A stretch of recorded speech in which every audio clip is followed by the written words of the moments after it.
पिछले 3 दिन में जो घटना घटी उसे देखने के बाद मुझे एहसास है कि ये केयरलेसनेस थी, हमारे दिमाग में बात कभी नहीं आई। मैं एमसीडी का तहे दिल से शुक्रिया करता हूँ कि उन्होंने सीलिंग कर दी है, और मैं चाहूँगा कि पूरी दिल्ली में जहाँ भी कोई ऐसी बिल्डिंग हो जहाँ अनसेफ तरीके से क्लासेस चलती हों, हमारी हो किसी की भी हो, स्ट्रिक्ट एक्शन हो।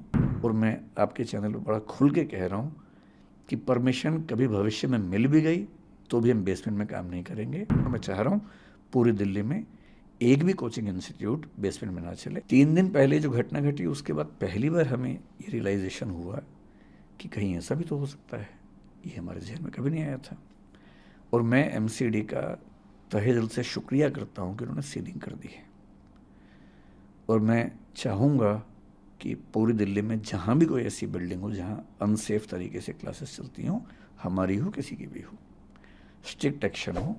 लेकिन एक पॉलिसी सरकार की तरफ से बन जाए, जो पॉलिसी मतलब क्लियर कट हो, ट्रांसपेरेंट हो। जैसे भी फायर सर्टिफिकेट को लेकर बड़ी दिक्कत है। आप फायर डिपार्टमेंट से सर्टिफिकेट जब मांगते हैं, पहली बात तो वो सीधे इश्यू नहीं करते, वो कहते हैं कि आप एमसीडी के थ्रू आओ, डीडीए के थ्रू आओ। आज की मीटिंग में ये प्रस्ताव भी रखा गया, और आज फायर डिपार्टमेंट ने कहा कि हम एक ऐसी व्यवस्था बनाएंगे कि सीधे हमसे आप सर्टिफिकेट ले सकते हैं। फायर डिपार्टमेंट से सर्टिफिकेट मिलता भी है तो उस पर क्लियर क्या लिखा होता है, क्योंकि वो बिल्डिंग कमर्शियल है तो कमर्शियल सर्टिफिकेट है।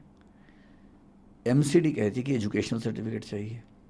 एजुकेशनल बिल्डिंग का certificate to the best of my knowledge Delhi में एक भी प्राइवेट संस्था के पास नहीं है, केवल कॉलेज, यूनिवर्सिटी, स्कूल को मिलता है। और ये भी क्यों हुआ? क्योंकि 2020 से पहले डीडीए की भाषा में हम एजुकेशनल बिल्डिंग वाली एक्टिविटी में नहीं थे, हम कमर्शियल एक्टिविटी में थे। कोचिंग इंस्टीट्यूट्स जीएसटी के हिसाब से आज भी कमर्शियल एक्टिविटी है, और इसलिए जो जीएसटी में हमारा टैक्स जमा होता है वो कमर्शियल कोचिंग नाम से होता है, तो हम कमर्शियल एक्टिविटी हैं। कमर्शियल एक्टिविटी का मतलब है कमर्शियल बिल्डिंग में हम काम कर सकते हैं, हम वहाँ काम करते थे। जिस मॉल की बात आप कर रहे हैं उस मॉल के मालिक ने मुझे कई बार ये विश्वास दिलाया है कि कमर्शियल मॉल के तौर पर इसके पास एनओसी है। कैसे है? कन्वेंस डीड में लिखा हुआ है, DDA is giving the conveyance deed on the basis of the fire clearance received from the fire department. लेकिन बेसमेंट के पास पूरी क्लैरिटी ऐसी नहीं थी।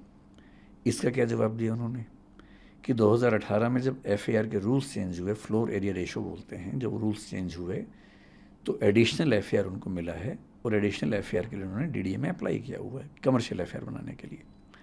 अगर वो कमर्शियल एफएआर है तो कमर्शियल एक्टिविटी वहाँ हो सकती है। We have been under this impression, और हमेशा ध्यान रखना है, जब बेसमेंट को लेके हमें खूब आजकल नाराज़गी है, ठीक है होनी चाहिए, हम एकदम सहमत हैं कि बेसमेंट सील हो जानी चाहिए, लेकिन दिल्ली की मेट्रो बेसमेंट में चलती है, अंडरग्राउंड ही चलती है। पालिका बाज़ार बेसमेंट में ही है। दिल्ली के लगभग हर मॉल में बेसमेंट में बहुत बड़े शॉपिंग कॉम्प्लेक्सेस हैं, वहाँ लाखों लोग शॉपिंग करते हैं वहाँ पर, क्योंकि वहाँ की जो बेसमेंट्स हैं ठीक तरीके से बनाई गई हैं। और कमर्शियल मॉल की तरफ से हमें ये बार बार आश्वासन मिला कि वो बेसमेंट उसी तरीके से बनी हुई है, और उन्होंने कहा कि हमने डीडीए में अप्लाई किया है कि हमें कमर्शियल एफएआर में इसका एनओसी मिले। अगर कमर्शियल एनओसी मिल जाता, एनओसी क्यों नहीं मिल रहा?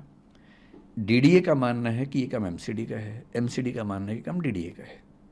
एमसीडी ने कई पत्र डीडीए को लिखे, डीडीए ने कई पत्रों में जवाब एमसीडी को दिया, और यहाँ तक कहा कि हमारे पास डॉक्यूमेंट्स नहीं हैं, ये आपको देखना पड़ेगा।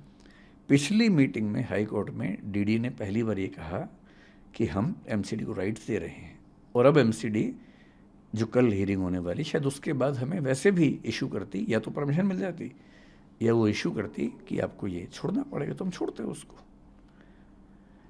मतलब बेसमेंट होने मात्र से चीज़ें जैसी फैल जाती हैं। मैं आपसे फिर कह रहा हूँ, ऑन रिकॉर्ड कह रहा हूँ, उस बेसमेंट का पूरा लेआउट स्ट्रक्चर एमसीडी को हमने सबमिट किया हुआ है, डीडीए को सबमिट किया हुआ है, फायर डिपार्टमेंट को सबमिट किया हुआ है एनओसी के लिए कुछ महीने पहले।